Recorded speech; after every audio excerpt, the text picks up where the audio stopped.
welcome to Butterflies of Wisdom, everyone. And with me this afternoon, I have Lakia Robinson.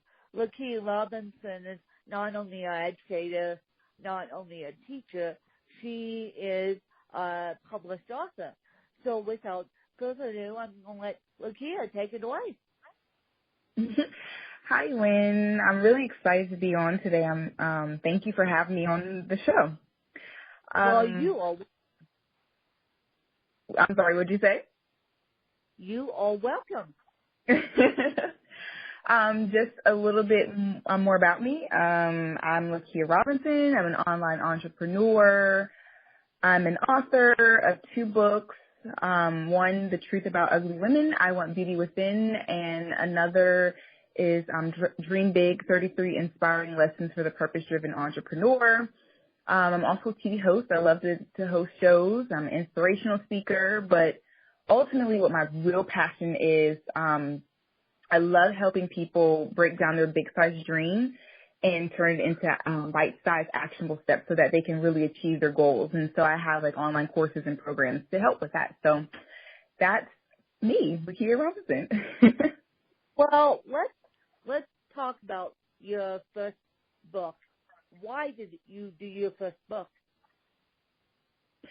I did the first book, The Truth About Ugly Women, I Want Beauty Within, really because it was a journey that I went on to find what inner beauty was. And so I wrote that out of just like something that was within me and my story that I wanted to tell. And then I also was able to do a lot of research and talk to other women about inner beauty and just came up with the book. And I knew I had to release it. And from there, I turned it into a workbook. And I honestly, when I got started, I thought it would be more for women and young adults, but the young girls liked it. So I had the awesome opportunity for it to be a book club read in a high school and some other great accomplishments as well. But that was really shocking to me. And so I kind of like jumped on that and said, all right, let's focus on retreats and workshops for young girls. So helping them before they get to that, that inner ugly stage, but, work with them at a young age. So that book is really, that's like my passion, another passion of mine. Now, when you say young age, what are you talking about? So I like to work with middle school girls, middle school and high school. So those are the ages around, I don't even know what middle school age is, but I know middle school to high school. And so are you teaching them inner self-confidence, or what are you trying to teach them? So I really hone in on just different things. So okay, give you an example. When you see a woman, like nowadays we have a lot of things that, we have these reality shows where these girls or these women, grown women are just like out of control, where they're fighting, they're cursing, they're yelling. But when I look at that, I see something else, like it's a brokenness or a hurt or just something that's going on or has happened to them in their, like a young adulthood or whatever. And so, I try to talk to the young girls about, different things that may happen later on in life. And so I have like different workshops and things that they focus on that really deals with inner beauty and what it is to be beautiful on the inside and not necessarily on the outside, because a lot of these kids, they look up to them as stars and celebrities or people that they can aspire to be like. And so when we talk about that, we really look at, relationships with your parents and relationships with other women, not having to be catty or not having to be jealous or envious because they have a beauty within them. We talk about, deep hurts or, aspirations. There's just a whole, there's a lot of different things that goes into, I believe, inner beauty. And so we really talk about that and do different exercises and things. So really cool. It's so funny that you mentioned inner beauty, because I wrote a book and it's isn't my autobiography, which I keep talking about. It is a teen novel, you guys, and it's called The View from My Hills, and it's talking about the acceptance of the disabled in all different manners, in all different disabilities. And one of the things I do talk about is inner beauty.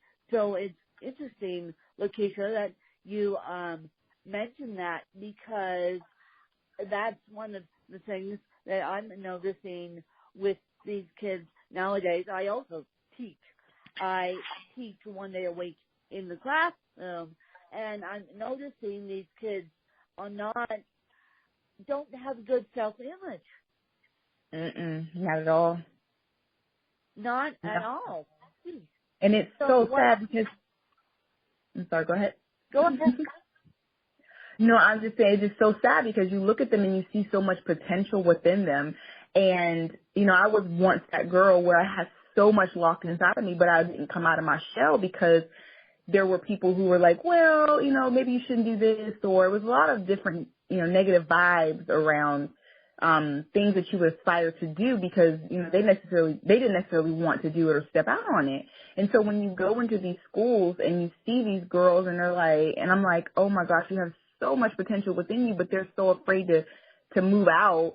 And a lot of that that pain and hurt is just manifested on the outside where they're acting out, they're lashing out, they're dressing provocatively, they're doing different things that they wouldn't normally do because of that pain and hurt. So it's like, oh my gosh, it's sad. It's really, really sad. It is really, really sad. And I'm presuming that your first book could be found on Amazon. Absolutely. On Amazon.com, and I also have a free, like an excerpt too, if you wanted to just check it out at thetruthaboutuglywomen.com. Okay. And I'm presuming that we'll be hooked up to your main website because we put all the information in the show notes. Oh, yeah. Lakia Robinson.com. Yeah, so that's on there as well. You can go there. So that's on well. So let's talk about your second book and why you wrote that second book. Well, that book, Dream Big, 33 Inspiring Lessons for the Purpose-Driven Entrepreneur, pretty long. I'm actually thinking about changing that title, but I actually wrote that for entrepreneurs, just people who are purpose-driven, faith-based entrepreneurs. And it was just my struggle and the things that I had gone through. And I honestly just wanted to share my story and give hope and inspiration because a lot of times it feels lonely when you're, you're building a business online or you're even building like a regular offline business. There are a lot of times when you just feel lonely. And so I wrote out how I felt in each moment. So when you read the book, you're walking with me. Like you get real raw emotions on how I felt in that time because immediately afterwards I was like, I have to write this down. And so I had to write it down, and then I published it last year. And so it's just for those people who need inspiration and hope and, they're pulling their hair out like, I need to continue to move forward, but I'm just lost and I need inspiration. So that's what that was really birthed from. And so you wrote the book for selfish reasons, just to write down your entrepreneurial journey, sort of like a diary. So yeah, it absolutely can mimic a diary. And the way I wrote it, though, it's not necessarily diary-like, where it's like I feel like this, but it gives a lesson and it walks you through some of the emotions and pains and triumphs and victories as well, that I went through. But yeah, it could be sort of like a diary, but it doesn't really mimic it, the style of writing. It doesn't mimic it. And so is that book going to be turned into a workbook as well? Yes, that is. I always like to write the book and then have a workbook to go along with it or a journal but I'm actually working on a journal where it's going to be the Pray, Plan, Hustle journal. And, you can go in there, write out notes and do activities and things. But, it's going to definitely have that. And I'm working on that now. Okay, you're working on that now, but people can find the book on Amazon and soon to be the workbook too. Yep, right on Amazon. Yep, that's on Amazon as well, and I presume it's an ebook format as well. Yes, and you can always find it at my website, lakiarobinson.com/books. Okay, so now, what is your all-time favorite book? It doesn't have to be a business book. It just needs to be a book that you go back to time and time again. You said, what's my favorite book? Yeah. I would have to say Outliers by Malcolm Gladwell. I actually read that not too long ago, or maybe a while ago, probably like a year or two, maybe 2 years ago.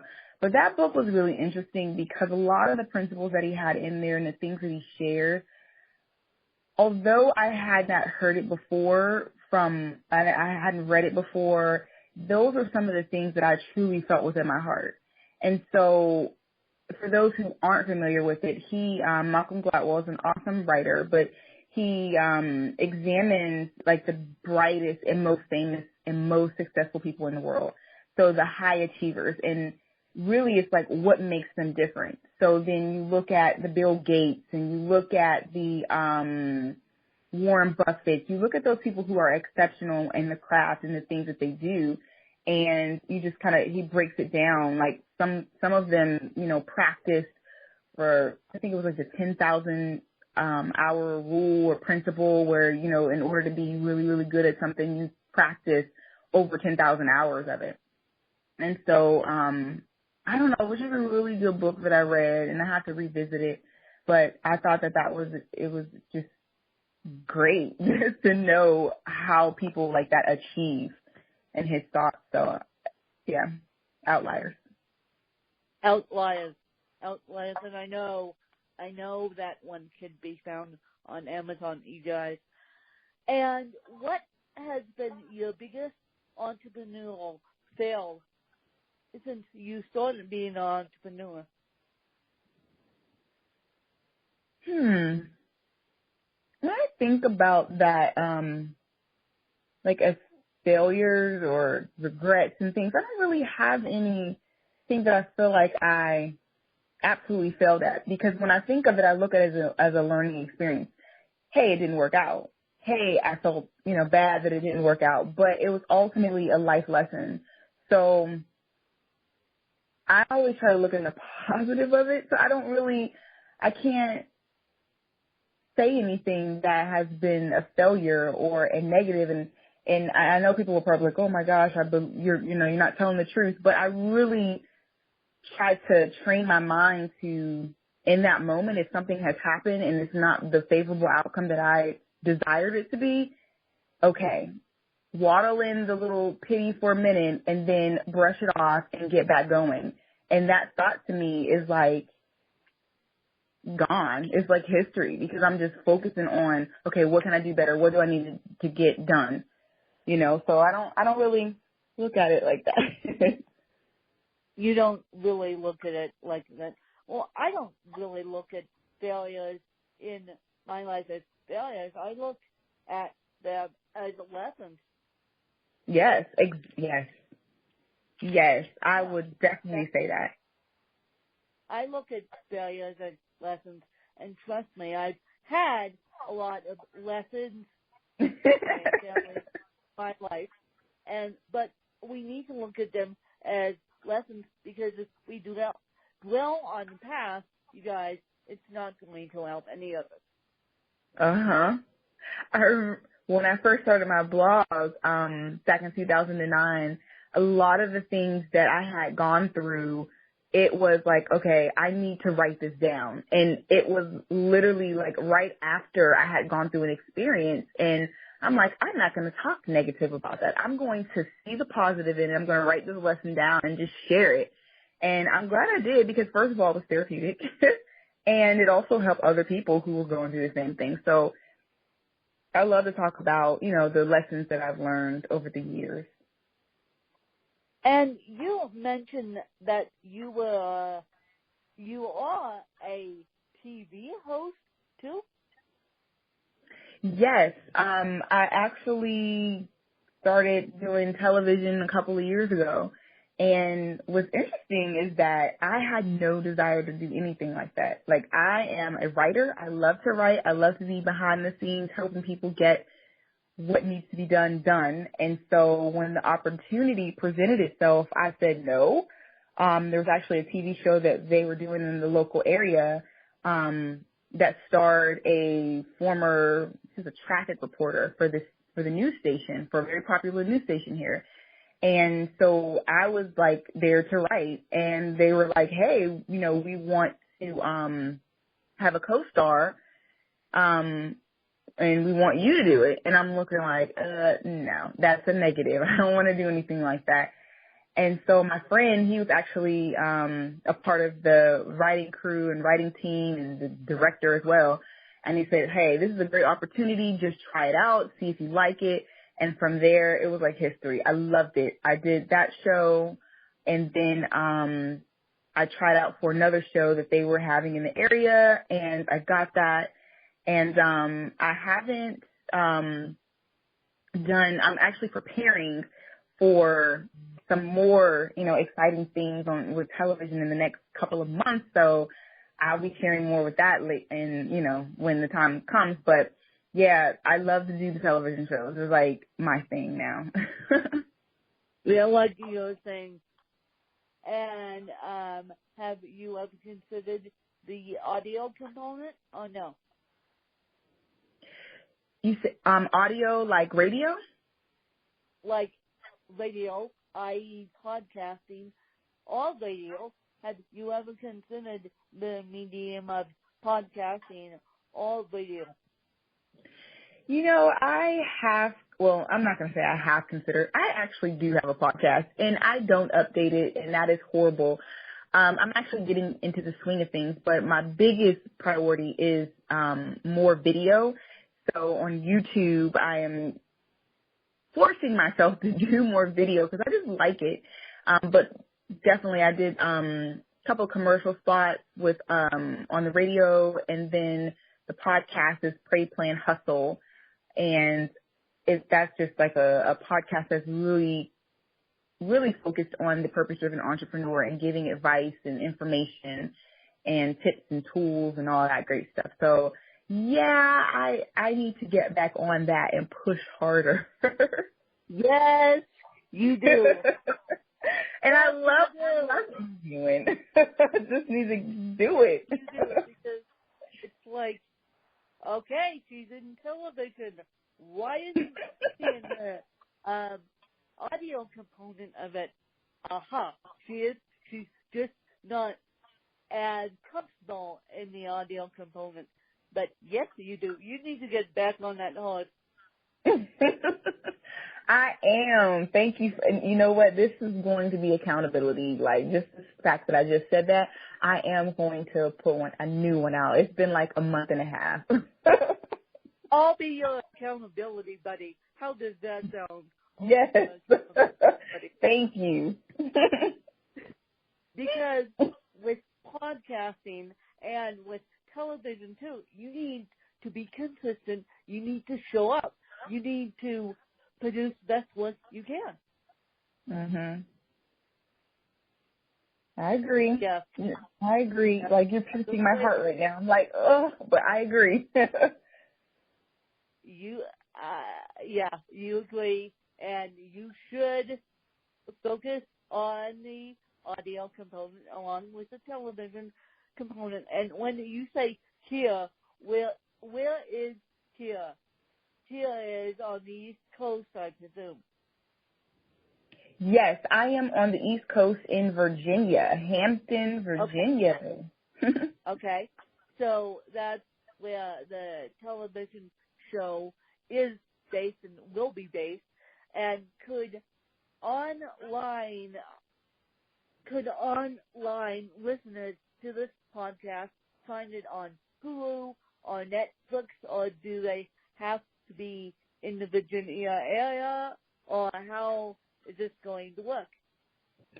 See, when the show aired, it was, I don't know if you're talking about the one I was on previously, but that aired in, throughout the homes in Virginia and North Carolina. Now, what I'm working on right now, hopefully that will be, it might only be in the Virginia area, but hopefully we will be able to, broadcast internationally. So have it online where people can go and check it out. So, yeah, but every day, anyone from across the world, you can find me on YouTube if you want something inspiring. So, Lakia Robinson Inspire. We're getting closer to you getting an international fan base. Not to say that you already don't, but we're getting closer to seeing you on national TV. Yeah. Hopefully, yes. Yeah. Hopefully, yes. Hopefully, yes. Now, what is your favorite podcast if you have one? Okay, I thought about this. I actually do not check out podcasts like I should. I mean, go figure. I don't even do it for myself. I don't, I'm not consistent with it. But I love NPR. I am an NPR girl. I'm listening to it in the mornings, in the afternoons. I love to hear what's going on. And I love they have like a marketplace minute or hour where they give just information on the marketplace or what's going on in the country with politics. So NPR has been a really good source for me to stay updated on what's going on in the world. Well, here's a good one for you guys. If you guys like NPR, NPR actually published a new podcast called Up First, and it gives the news of each day, I believe, at 6 a.m. Eastern Standard Time. And so there's a good NPR podcast for you. Mm. Uh-huh. I'll check that out. Yeah. You're going to have to, because NPR is one of the top podcasting and news stations in the country. I mean, NPR has made several podcasts and several news-related podcasts, too. Mm-hmm. I love them. I absolutely love them. Well, yeah, a lot of people do. Where can people find you, and how can people get a hold of you? Always at my website, Lakia Robinson, and that's L-A-K as in Kyle, I-A, Robinson.com, or any of my social media accounts, Facebook, Instagram, Twitter is at Lakia Inspires, and then on YouTube is Lakia Robinson Inspires. Okay, so Lakia, before I let you go, I'm actually going to turn the mic on you and let you ask me a couple questions, and it can be about anything about CP, aka cerebral palsy, podcasting, anything your little heart desires. Okay, so, all right. I'm actually a former vocational counselor. So for those audience members who don't know what that is, I used to be that person who individuals with disabilities would go to find employment. So I would actually meet with them. We'd figure out what they want to do. And then we just jump out there and start beating the pavement and finding employment for them until they were actually employed. Once they were actually employed, then I would go into the facility with them. Say, for instance, if they were working at McDonald's or they were working in an office setting, then I would go into that setting and help them with their daily tasks until they didn't need me anymore and they were acclimated into the atmosphere or the environment. And so I would just check back regularly. So as a vocational counselor, my question to you is, have you ever used maybe a service to find employment? And if so, like, did you like it? How did that experience go for you? I have been offered vocational services because of my CP. Yes, I have been offered job coaches, but funny enough, I turned them down, and I originally found my teaching job, actually my two teaching jobs, one through a friend of mine, which actually turned out to be my colleague.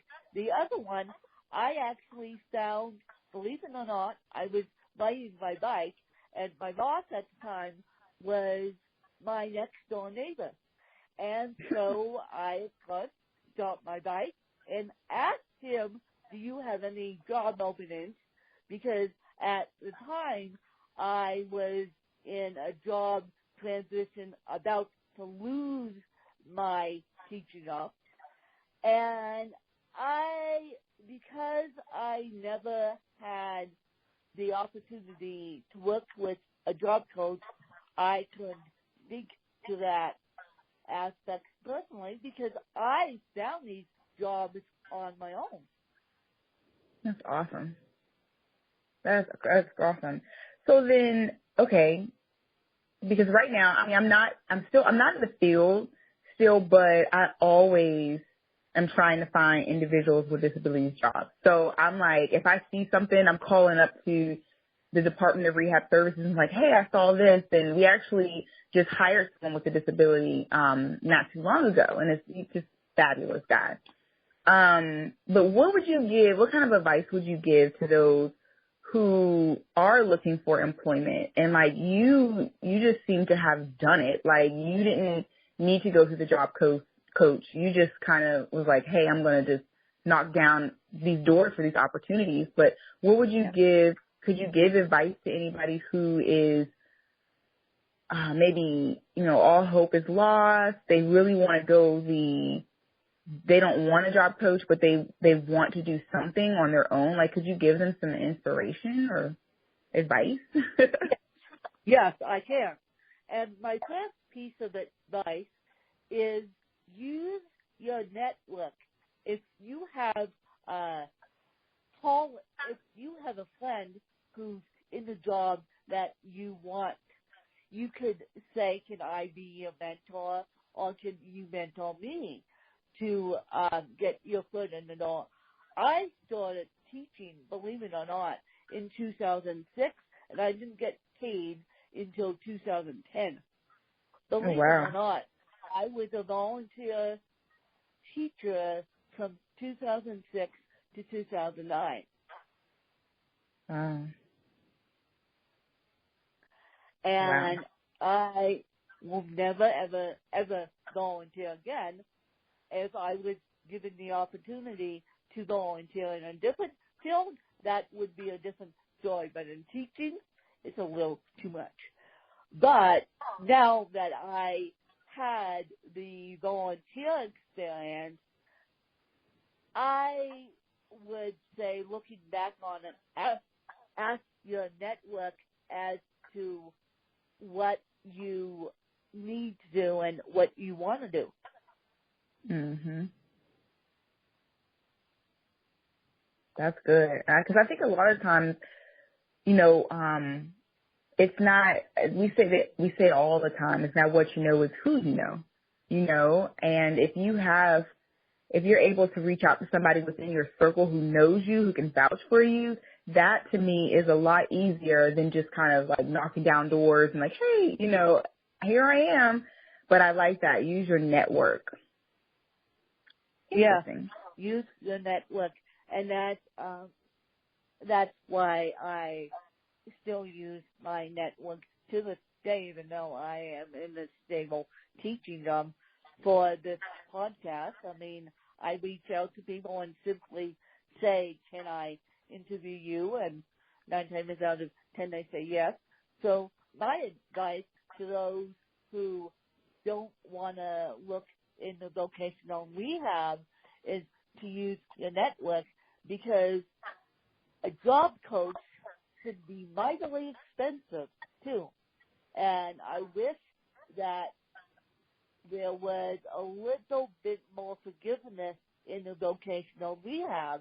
But when it's so funny because I was dealing with a friend of mine who has more severe CP than I do, and at the point we were having a meeting for him, his job coach, and I'm not kidding, his job coach looks at me and gives me a dirty look. And I walk in with a walker, and I look at her and say, nice to meet you. She honestly thought I was going to be her next client. Turns out I explained to her what I did, and she goes, gulp. And so job coaches are wonderful out there. I'm not dissing job coaches. I'm just saying that you don't want the expense of paying those rehab, because I know it could be mightily expensive. Use your network. Mhm. So does that answer your question? Oh yeah, it sure does. Oh yeah, long answer, but I would say again, use your network. Good stuff. And that's pretty much it. That's all the questions I had. That's pretty much it. Well, I appreciate your time, and again, this podcast is sponsored by Grace by Grit. Grace by Grit is a clothing line out of California, and we'll have Lakisha's information in the show notes. And yes, Lakeisha, you have to get back on that podcast, and you have to give me an update on your television, because I'm curious as to see where this goes. I will definitely let you know how it goes. And again, I hope you guys enjoyed a fabulous episode with Lakeisha and I hope you guys are gaining some wisdom from this. I tried to make it as informative as I can, and I hope you guys enjoyed another fabulous episode. Thanks to you guys.